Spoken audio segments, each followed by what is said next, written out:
मेरा चंद्र गांधी अपने YouTube channel में आपका स्वागत करता हूं। अगर चैनल पर नए हैं तो सब्सक्राइब अवश्य कर लें। आज की वीडियो में हम आपकी कक्षा 7 की पाठ्य पुस्तक रुचिरा भाग 2 के 13वें पाठ अमृतम संस्कृतम पर आधारित कुछ MCQs और एक्स्ट्रा क्वेश्चंस लेंगे।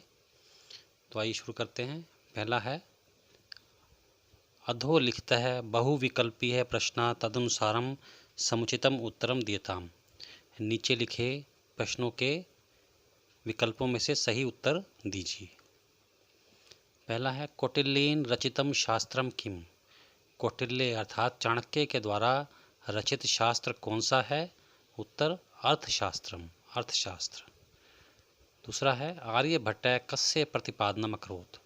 आर्यभट्ट ने किसका प्रतिपादन अर्थात खोज की? उत्तर, शून्य से, शून्य की। तीसरा है, सर्वेषां भारतीय भाषाणां जननी का अस्ति। सभी भारतीय भाषाओं की जननी अर्थात माता कौन है? उत्तर, संस्कृत भाषा। फोर्थ है, संस्कृत भाषायाः किम अनुपमम। संस्कृत भाषा का क्या अनुपम है? उत्तर, काव्य सौंदर्यम, काव्य सौंदर्य। फिफ्थ है, सत्यमेव जयते इति कस्य राजचिह्नम अस्ति।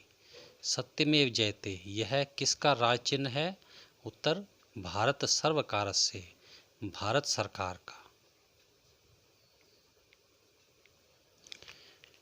अगला है, मंजूषातः समानार्थक पदानि चित्वा लिखत।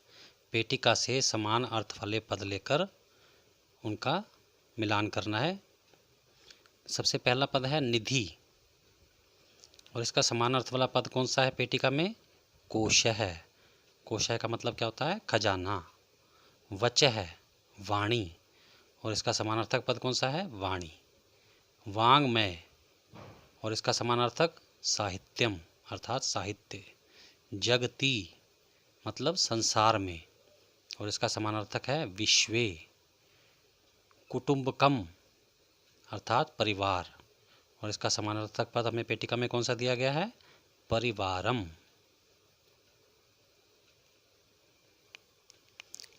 अगला है, अधोलिखितम शब्द रूपाणी निर्दिष्ट विभक्ते अनुसारम लिखत।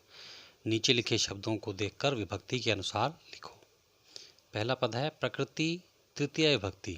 प्रकृति शब्द की तृतीय विभक्ति बतानी है, और वो क्या होगी?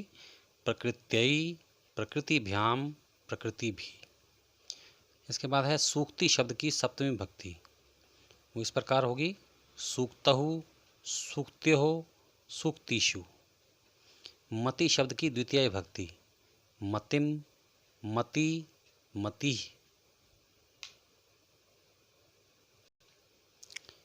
अगला है, अधोलिखितानां पदानां संधिम संधि विच्छेद कुरुत। नीचे लिखे पदों का संधि या संधि छेद करो। पहला पद है, भाषेयम। इसका संधि छेद क्या बनेगा? भाषा जमा इयम। अगला पद है, वाङ्मयम। इसका संधि छेद क्या बनेगा? वाक जमा मयम। इसके बाद है, वसुधा जमा एव। इसमें संधि करनी है, तो संधि पद क्या बनेगा? वसुधैव। अगला, केन जमा अपि। संधि पद बनेगा केनापि।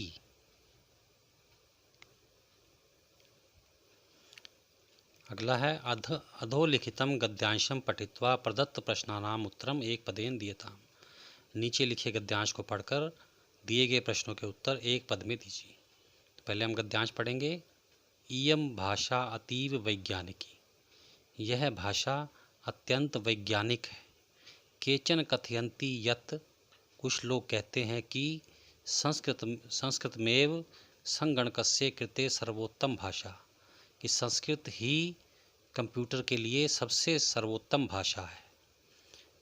अस्याः वाङ्मयं वेदै पुराणै नीतिशास्त्रै चिकित्साशास्त्र आदिभिश्च समृद्धम अस्ति।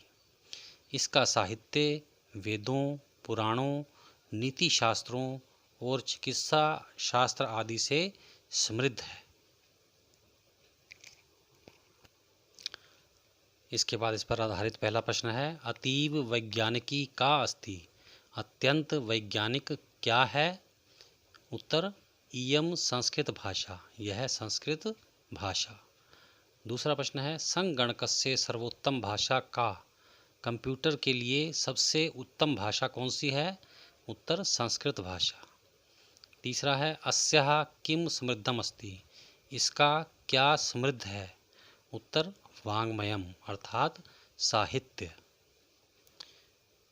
प्रिय विद्यार्थियों, इसी के साथ आज का वीडियो समाप्त होता है। अगर आपको इसमें से कुछ अच्छा लगा है तो इसे लाइक और शेयर अवश्य करें। धन्यवाद। आप सबका कल्याण हो।